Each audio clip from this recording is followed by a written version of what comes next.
Эту BMW боялись покупать даже чеченцы. Классная тачка, БХ семерка. У этой модели было куча проблем на старте. Неудачный дизайн Криса Бенгала, ужасная драйв первого поколения и много проблем по электрике и не только.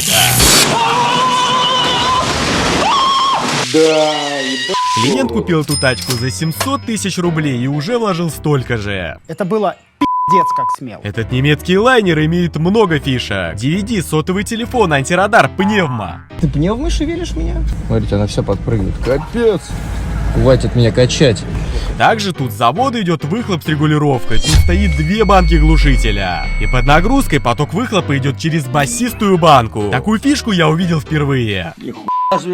Но клиент захотел более громкого звучания и захотел установить равнодлинные коллекторы и сделать управляемый выхлоп. И для баланса по звучанию мы установим X-Pipe. И давайте заценим благородный V8 на 4 литра.